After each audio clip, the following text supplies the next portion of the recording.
नमस्कार बच्चों, मेरा नाम अंशिका है और आज जो हम चैप्टर पढ़ने वाले हैं उसका शीर्षक है पहलवान की ढोलक।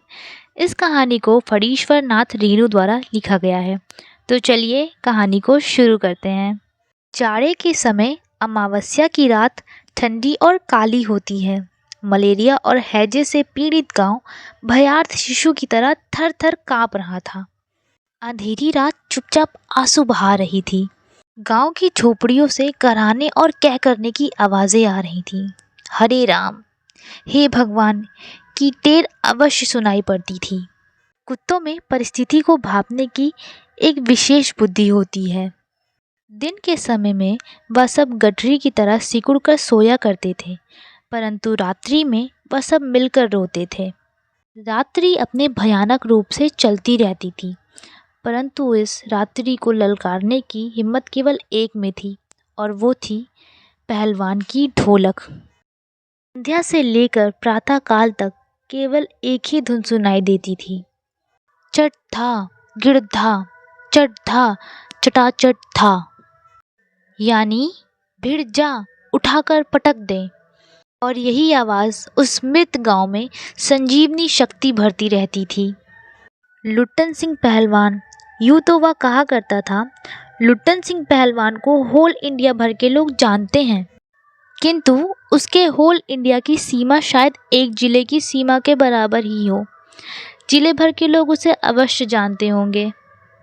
लुट्टन के माता पिता उसे 9 वर्ष की उम्र में ही अनाथ बनाकर चल बसे थे। सौभाग्यवश शादी हो चुकी थी।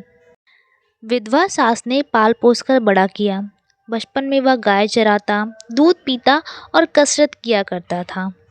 गांव के लोग उसकी सास को तरह तरह की तकलीफ़ें दिया करते थे। लुट्टन के सिर पर कसरत की धुन लोगों से बदला लेने के लिए ही सवार हुई थी। जवानी में कदम रखते ही वह गांव में सबसे अच्छा पहलवान समझा जाने लगा। लोग उससे डरने लगे और वह पहलवान की भांति अपने दोनों हाथों को फैलाकर चलने लगा, और वह कुश्ती भी लड़ता था। एक बार वह दंगल देखने श्यामनगर मेला गया।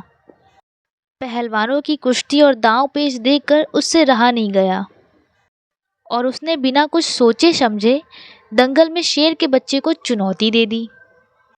शेर के बच्चे का असल नाम चांद सिंह था। श्यामनगर के दंगल और शिकार प्रिय वृद्ध राजा साहब उसे दरबार में रखने की बातें ही कर रहे थे कि लुट्टन ने शेर के बच्चे को चुनौती दे दी। सम्मान प्राप्त चांद सिंह पहले तो उसे देखकर मुस्कुराया और फिर बाज की तरह उस पर टूट पड़ा।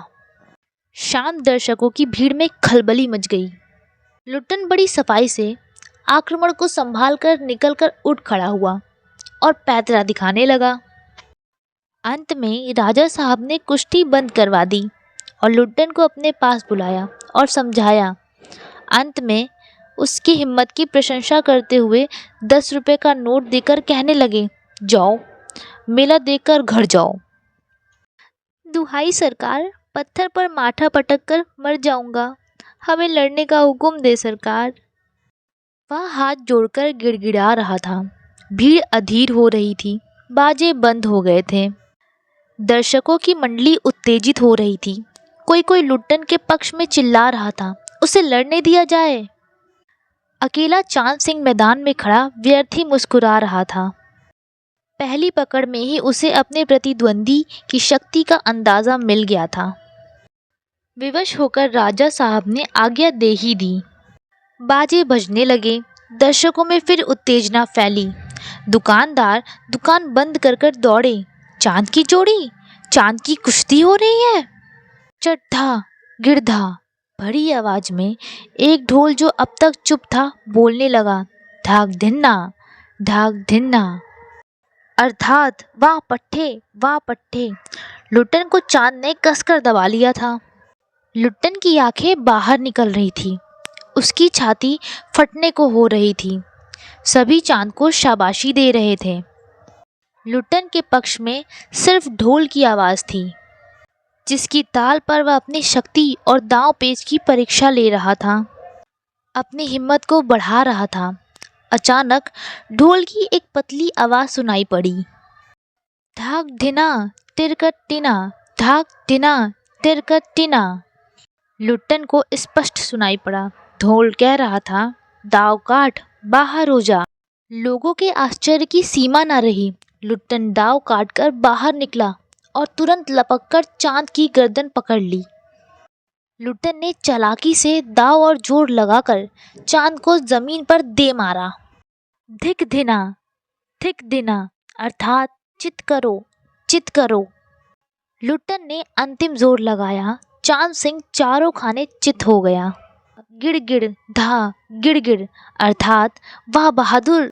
जनता यह तय ही नहीं कर सकी कि किसकी जय ध्वनि की जाए। अंत में अपनी अपनी इच्छा अनुसार किसी ने माँ दुर्गा की, महावीर जी की और कुछ ने राजा श्याम नंद की जय ध्वनि की।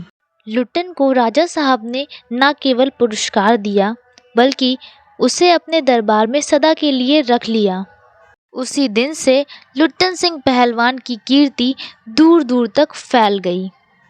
पौष्टिक भोजन और व्यायाम तथा राजा साहब की स्नेह दृष्टि ने उसकी प्रसिद्धि में चार चांद लगा दिए। कुछ ही वर्षों में ही उसने एक एक कर सभी नामी पहलवानों को मिट्टी सूंघाकर आसमान दिखा दिया। उसके बाद उसे राज दरबार में राज पहलवान के पद पर नियुक्त कर दिया गया। मेलों में वह घुटने तक लंबा चोंगा पहनकर, अस्त व्यस्त पगड़ी बांधकर मतवाली हाथी की तरह झूमता चलता।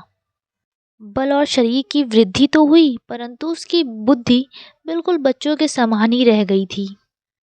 दंगल में ढोल की आवाज़ सुनते ही वह अपने भारी भरकम शरीर का प्रदर्शन करना शुरू कर देता था।